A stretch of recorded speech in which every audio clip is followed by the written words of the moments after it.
There are many items that you will need to help your pregnant dog to give birth. You'll want to put together a whelping kit like this way in advance so that you'll be sure that you have everything that you need.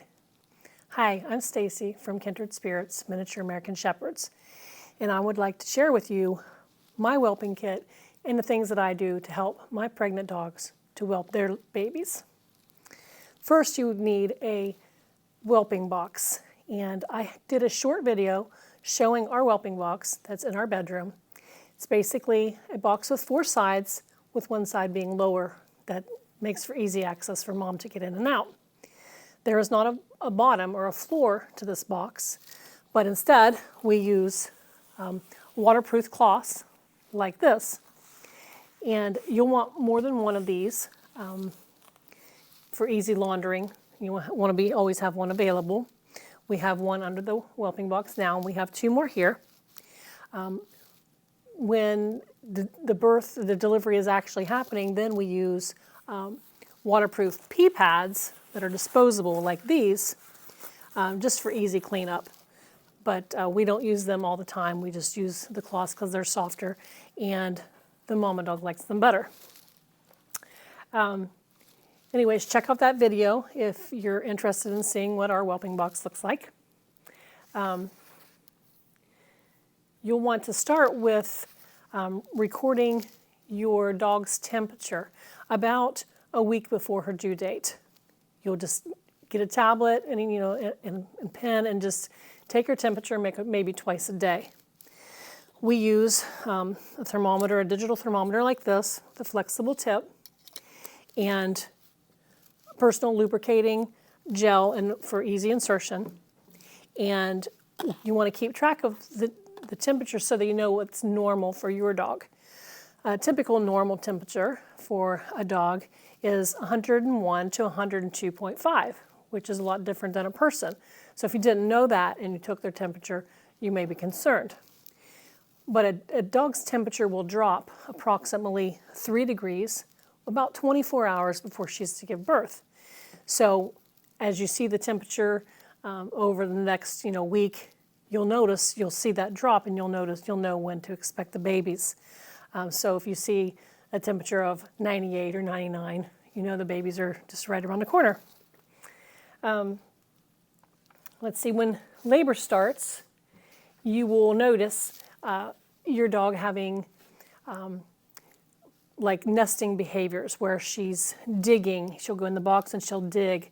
She might kind of dig up blankets or pillows on your bed or whatever, just to kind of looks like she's trying to get comfortable or something. And you'll notice that kind of behavior. She might put herself kind of in a corner and do a lot of panting and just seem maybe confused or anxious, and that's all normal. When the contractions actually start, you'll be able to see her stomach contracting, and you want to make sure that she's in her nesting box or her whelping box at this time, because babies will be coming soon.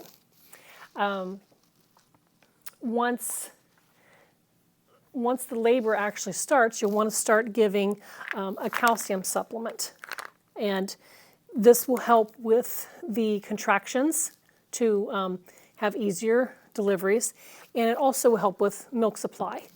Now you want to make sure you do not give calcium supplements before she's actually in labor. It can cause problems and cause eclampsia, which I'm not going to get into in this video, but it's just something you want to avoid.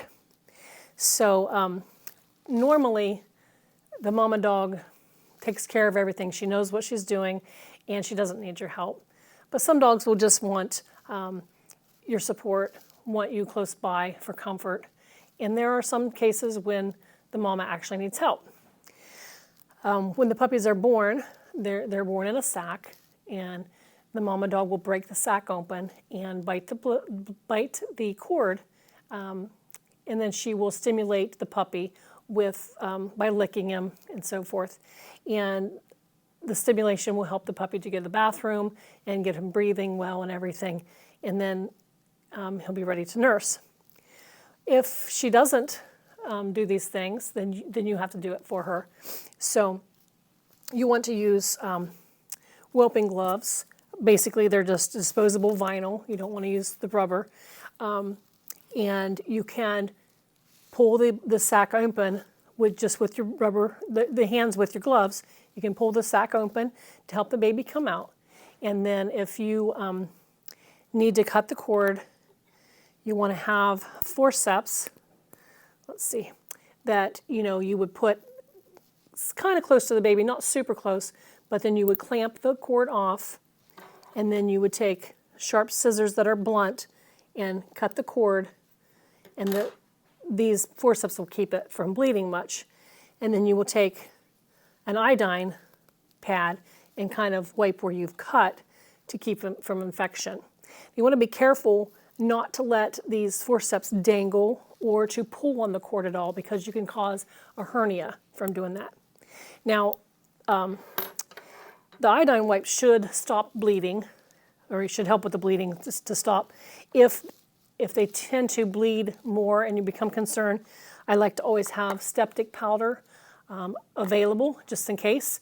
And you would just take a little bit of the powder and put it right on the end of the umbilical cord that you cut. I don't use this unless it becomes necessary. Then you will want to clean your tools with alcohol, and you can use like alcohol wipes or just pour alcohol on them, maybe on a paper towel, but you'll want to have them clean and ready for the next puppy. An alternate way to cut the cord is to use unwaxed dental floss. And what you would do is just tie the dental floss around the umbilical cord and just about the same distance out, just like you would with the forceps, not right next to the body, but kind of close.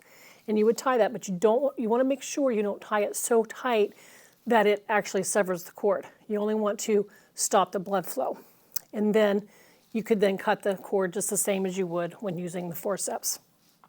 So that's, two different ways of doing the same thing, basically. Then you would take a soft paper towel like these that you would wet with warm water, and you would kind of wipe the puppy's bottom. That's to help to stimulate them to go to the bathroom if mom's not going to do that. And then you would also take a soft cloth. We use receiving blankets for babies. And you would put the puppy in the cloth and rub the puppy vigorously so that to stimulate the puppy to get him going. All right. Then before you would let the puppy nurse, you would want to get a weight on him. We use a baby scale, just like this, and I would usually have a soft cloth down and then weigh the puppy, and you'd want to chart that weight. In addition to the weight, which will give you the birth order and the weight, you want to write down any identifying features of that puppy so that you'll know the birth order. One way that I do it that I think works well for us is with my cell phone. We'll hold the puppy so I get a picture of its back and then turn it and get a picture of its face. That will give me identifying features to know what the birth order was for that puppy. In addition to that, you want to write down any circumstances that happened with that puppy. For example, the umbilical cord bled a lot, or the birth seemed to be difficult, or anything like that, just so you have a record of those things. Let's see, there should be a placenta for each puppy, and you want to make sure that your mama dog delivers a placenta, one for each puppy. You want to count those. Now she's going to want to eat these, and that's natural and normal, and it's okay to let her do that, but you would want to limit her to 2 or 3 because it can give her stomach upset and also diarrhea, and you want to avoid that. My dogs are barking upstairs. Guess that's what happens when you have dogs, right? Let's see. The reason you want to count the placentas is because you want to make sure that she does actually deliver each placenta, because a retained placenta can cause an infection, and it can be pretty serious. So if you were unable to count them, or you're just not sure, maybe mom ate one before you could notice it was there or whatever, you want to really keep a close eye on your mom. You may want to consider continuing to take her temperature, because that way you can spot an infection early and take care of it. Let's see. Okay, your mama, especially if she has a large litter, she's probably going to need a break partway through. She might need to go out to the bathroom. She probably will need some extra energy. We like to give cottage cheese. That way she can have the protein and also the extra boost of calcium. And that's usually welcoming for them, nice and cool. But I also have usually available like chicken and rice, which is a high protein meal that also has carbohydrates for energy, and they tend to like that. You will be surprised how much food she might want during the actual delivery. It just takes a lot of energy, and she will be spending that energy, so she'll need to replace it. So yeah, if sometimes you'll have a puppy that has special needs for whatever reason, maybe it can't latch on to mom or whatever, and you may need a puppy formula. That's what I have here. And this little tiny bottle if you need to bottle feed. Now that's only, like I said, for an emergency. You never want to replace mama's milk with this unless it's absolutely necessary. But I always like to have this on hand because you don't know. And I will use the same milk there to mix up with the puppy's food when they're starting to be weaned and get their food other than from their mom. So this will not go to waste. I can also feed it to mom, and I actually give it to some of my other dogs to help with their coat. So it certainly won't go to waste, but you always want to make sure you have it on hand. Another thing, if you have a puppy that is failing to thrive for whatever reason, sometimes you can give them the boost that they need with light corn syrup. You would just take a dropper and just put a couple drops like on their gums, and sometimes that'll give them the energy they need to be able to latch on and get the milk that they need to survive, and you may save a puppy that way. We use a special heating pad that we'll put in the whelping box, and I also have a little box outside of the whelping box that'll have one of these in.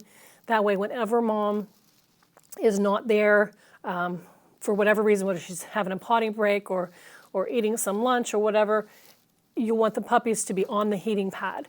This special heating pad doesn't get too hot, so you won't want to use a regular heating pad, but it will keep the puppies warm when they're not with their mom. It's very important because puppies don't regulate their temperatures and they can get chilled really, really easily.